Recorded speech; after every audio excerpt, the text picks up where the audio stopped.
My colleagues discussed with you the many harms to our nation as a result of President Trump's conduct. Now, I'd like to spend some time talking about the harm to our national security and our standing in the world. On January 6th, when President Trump incited a mob to march to the Capitol, he led them to a building that houses some of our nation's most sensitive information. And consider who was part of that mob. Some of the individuals were on the FBI watch list. The past behavior of some individuals led here by President Trump so alarmed investigators that their names had been added to the National Terrorist Screening Database. And at least one of the insurrectionists may have intended to steal information and give it to a foreign adversary. According to charging documents, Riley Williams allegedly helped steal a laptop from Speaker Pelosi's office to, quote, send the computer device to a friend in Russia, who then planned to sell the device to SVR, Russia's Foreign Intelligence Service. While we can't be certain if or how many foreign spies infiltrated the crowd, or at least coordinated with those who did, we can be sure that any enemy who wanted access to our secrets would have wanted to be part of that mob inside these halls. And the point is this: many of the insurrectionists that President Trump incited to invade this chamber were dangerous. People on the FBI watch list, violent extremists, white supremacists. And these insurrectionists, incited by President Trump, threatened our national security. Stealing laptops again from Speaker Pelosi's office, taking documents from Leader McConnell's desk, snapping photographs, as you saw in the videos earlier, in sensitive areas, ransacking your offices, rifling through your desks.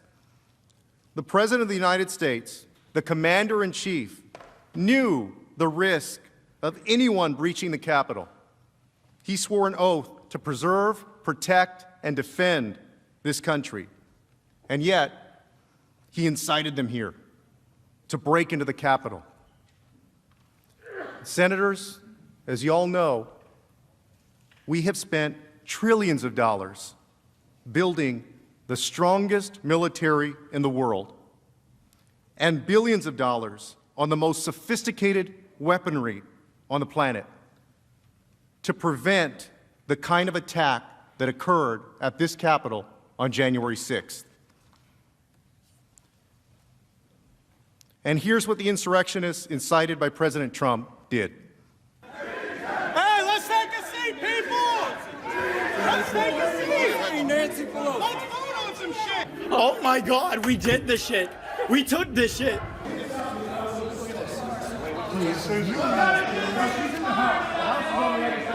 want to just get a snap of that. Yeah, I took a picture.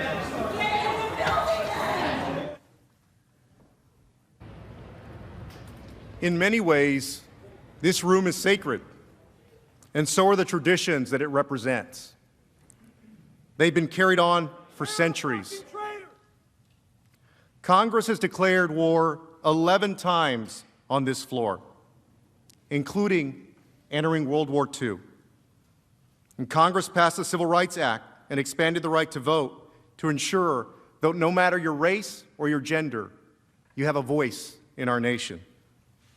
And this floor is where history has been made.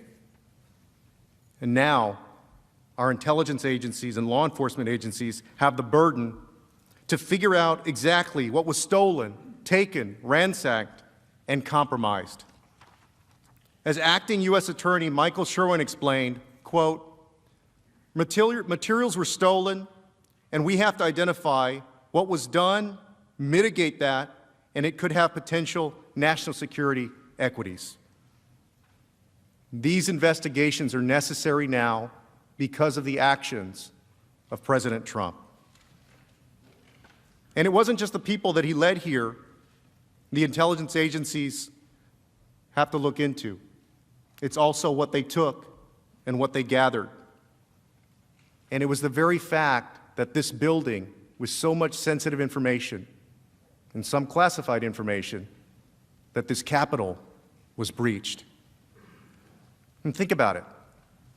Every foreign adversary considering attacking this building got to watch a dress rehearsal, and they saw that this Capitol could be overtaken. As Elizabeth Newman, a former Trump administration official, stated, quote, "You have terrorists who would love to destroy the Capitol. They just saw how easy it was to penetrate." We just exposed a huge vulnerability. And it's not just the Capitol. This attack has implications for all government buildings. And Senator Rubio made this point well.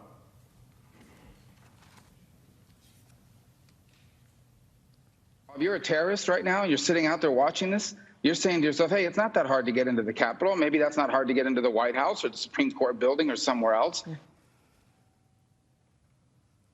Our government, our intelligence agencies, and our law enforcement have implemented additional safety measures since the attack on January 6th.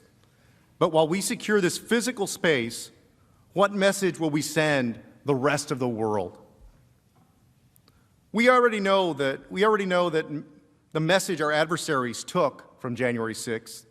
This is how some of them responded after the attack. Quote, "For America's adversaries, there was no greater proof of the fallibility of Western democracy than the sight of the U.S. Capitol shrouded in smoke and besieged by a mob whipped up by their unwillingly outgoing president."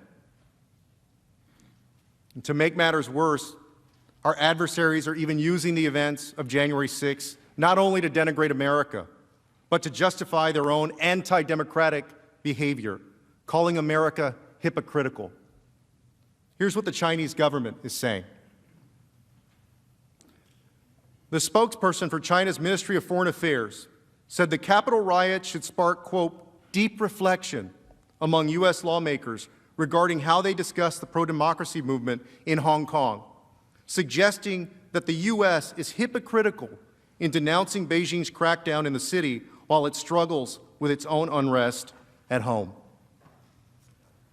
In the Global Times, an outlet affiliated with the Chinese Communist Party, even tweeted a series of side-by-side photos of two events, the siege of the U.S. Capitol and a July 2019 incident in which pro-democracy protesters in Hong Kong broke into the city's Legislative Council building. Think about that. President Trump gave the Chinese government an opening to create a false equivalency between Hong Kongers protesting for democracy and violent insurrectionists trying to overthrow it.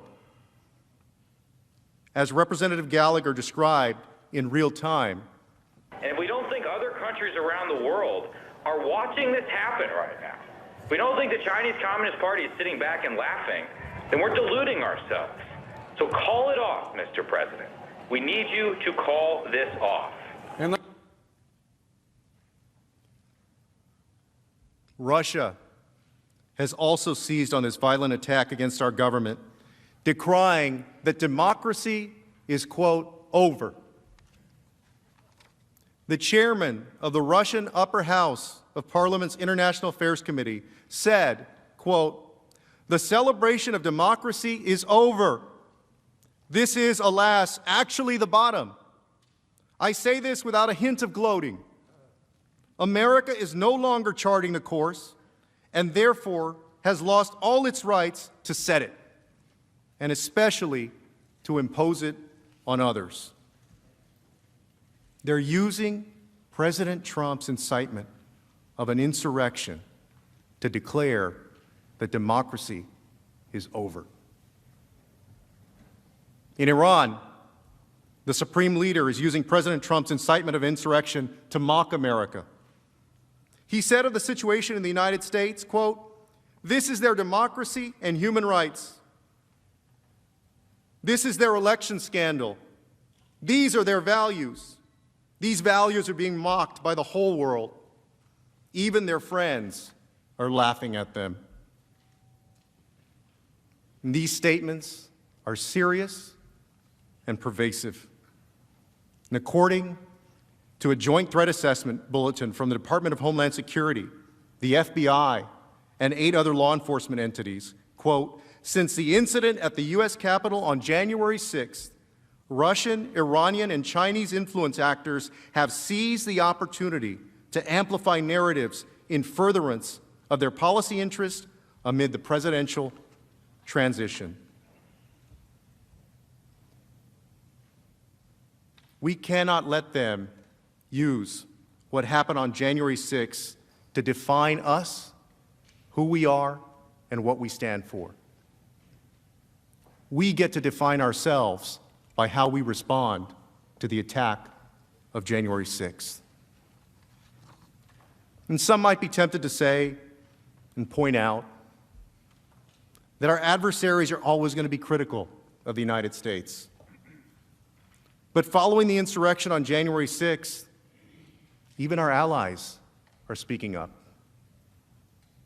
Canadian Prime Minister Justin Trudeau said, quote, what we witnessed was an assault on democracy by violent rioters, incited by the current president and other politicians.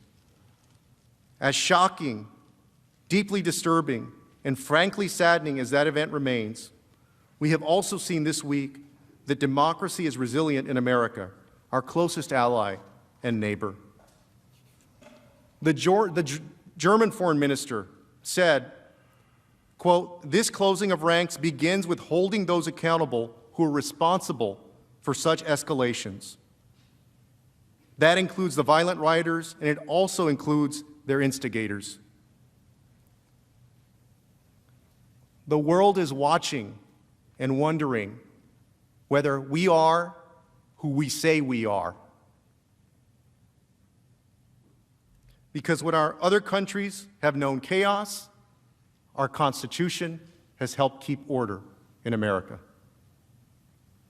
This is why we have a Constitution. We must stand up for the rule of law because the rule of law doesn't just stand up by itself. After the insurrection, my colleagues on the House Foreign Affairs Committee, the chairman and the ranking member, issued a bipartisan statement that said, quote, America has always been a beacon of freedom to the world, proof that free and fair elections are achievable and that democracy works. But what happened at the Capitol today has scarred our reputation and has damaged our standing in the world. Today's violence, an inevitable result when leaders in positions of power misled the public, will certainly empower dictators and damage struggling democracies. And that's true. For generations, the United States has been a North Star in the world for freedom, democracy, and human rights, because America is not only a nation, for many, it's also an idea. It's the light that gives hope to people struggling for democracy in autocratic regimes, the light that inspires people fighting across the world for fundamental human rights, and the light that inspires us to believe in something larger than ourselves. And this trial is an opportunity to respond and to send a message back to the world. And I say this as somebody who loves my country, our country, just as all of you do. There is a lot of courage in this room, a lot of courage that has been demonstrated in the lives of the people in this room. Some folks have stood up for the civil rights of fellow Americans and risked their careers and their reputations, their livelihoods, and their safety, standing up for civil rights. Many members of Congress have risked their lives in service to our country, in uniform, fighting in the jungles of Vietnam, patrolling the mountains of Afghanistan. You served our country because you were willing to sacrifice to defend our nation as we know it and as the world knows it. And although most of you have traded in your uniform for public service, your country needs you one more time.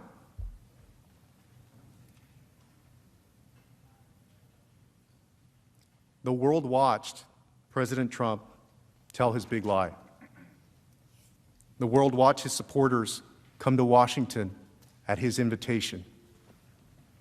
And the world watched as he told his supporters to march here to the Capitol. And President Trump, our commander-in-chief at the time, failed to take any action to defend us, as he utterly failed in his duty to preserve, protect, and defend.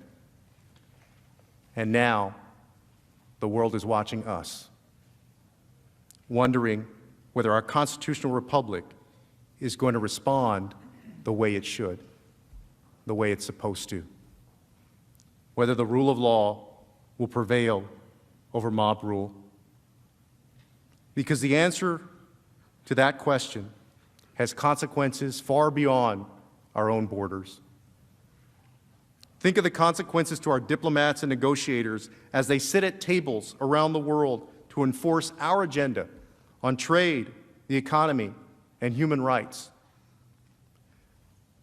To fail to convict a President of the United States who incited a deadly insurrection, who acted in concert with a violent mob, who interfered with the certification of the Electoral College votes, who abdicated his duty as Commander-in-Chief, would be to forfeit the power of our example as a North Star on freedom, democracy, human rights, and most of all, on the rule of law.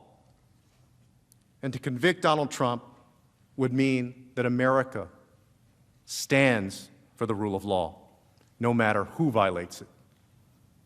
Let us show the world that January 6th was not America. And let us remind the world that we are truly their North Star.